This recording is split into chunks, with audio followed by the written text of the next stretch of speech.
48% of the Muslim in the United States of America believe that they are Muslim first, they are American second. Our purpose is to change this culture because they're infidel, and what they're doing is not pleasing to Allah, and we are the soldier of Allah who will make them do it.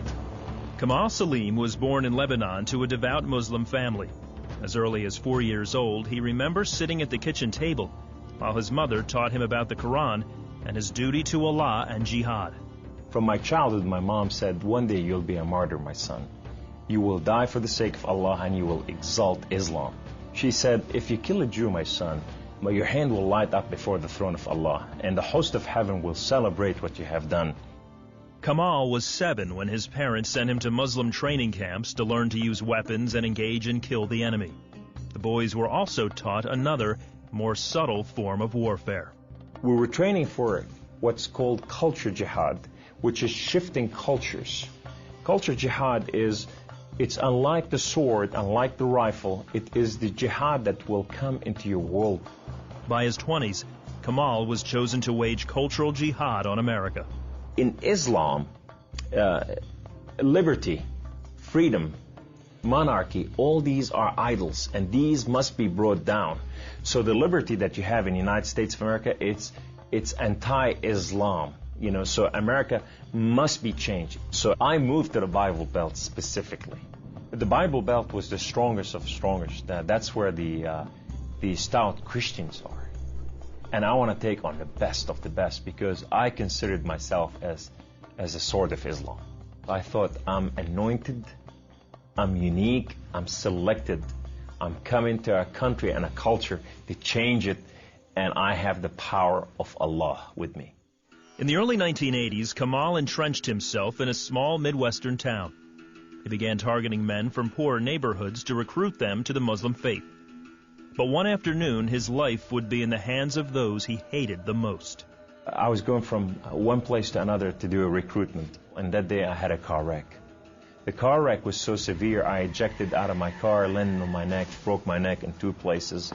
This man came running to me, and he said, don't worry, we're going to take care of you, and everything's going to be all right.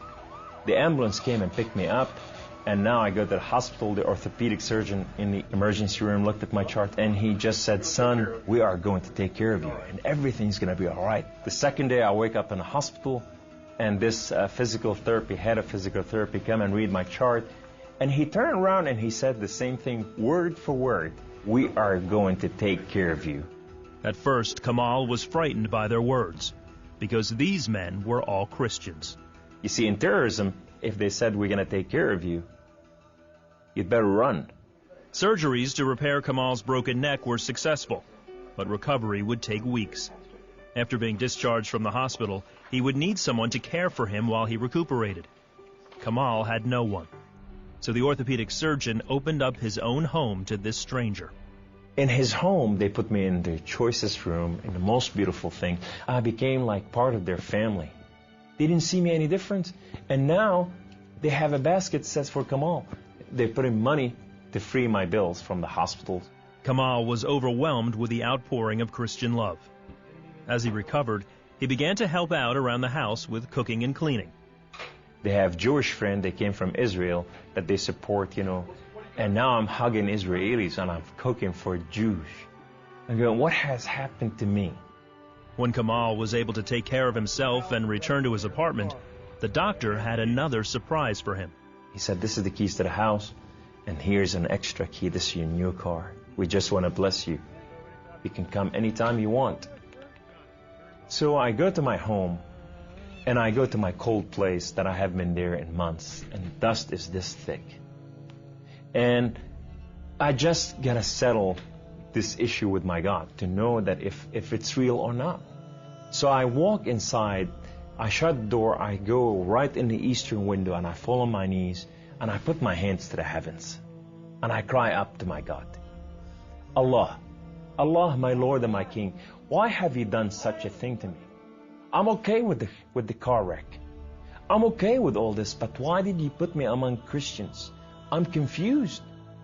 These Christians and Jews, they're good people. There's nothing wrong with them. They don't want to kill us. They're not the same thing that I learned about them. Allah, these people have relationship with their God. These people, they cry out to the God and they answer them. I want to hear your voice. I want to hear you love me. If you're real, speak to me. I want to hear your voice. Guess what Allah said that day? Absolutely nothing. Kamal felt that because he questioned his faith, the honorable thing to do was to end his own life. So I went to reach out my guns and put it in the right place and clock out. I heard the voice. The voice knew me by name. He said, Kamal, Kamal, Kamal, why don't you call on God of Father Abraham and Isaac and Jacob? And now I fell on my knees and I put my hands to the heavens immediately as I heard the voice, and I cried out with every fiber within me, God of Father Abraham, if you are real, would you speak to me? God of Father Abraham, if you are real, I want to know you. Well, God of Father Abraham came to the room, and he filled the room with his glory, and his name was Yahweh. The Lord is one. In his hand, he has holes in his hand. He has holes in his feet. His name is Jesus. I said to him, who are you, my Lord? Who are you? He said, I am that I am. I said, I'm a simple man with a simple mind. What is that supposed to mean? He said, I am the Alpha. I am the Omega. I am the beginning. I am the end. I am everything that is in between. I have known you before I formed the foundation of the earth. I have loved you before I formed you in your mother womb. Rise up. Rise up, come on. Kum. You are my warrior. You are not their warrior. And I said to him, I said, my Lord, I will live and die for you. He said, do not die for me. I died for you that you may live. That day, instead of taking his life, Kamal gave it to Jesus. He now has a new mission and travels the country challenging Muslims to question their allegiance to Allah. My heart desire is to reach out for my brothers and sisters, the Muslim out there, 1.5 billion Muslim, that they are living out there and they have not tasted freedom, and that freedom in God. It's been over 20 years since Kamal left the Islamic faith, and even threats of violence and death cannot stop him from sharing his story. He is real. You know, and if you never experienced God before in your life, if you never tasted God, and if you think you got nothing to lose, when you're sitting in your home, whether you're a Muslim or a non-Muslim or a non-Christian or whatever you are, say, call on God of Father Abraham and Isaac and Jacob, and say, if you are real, speak to me. I want to hear your voice.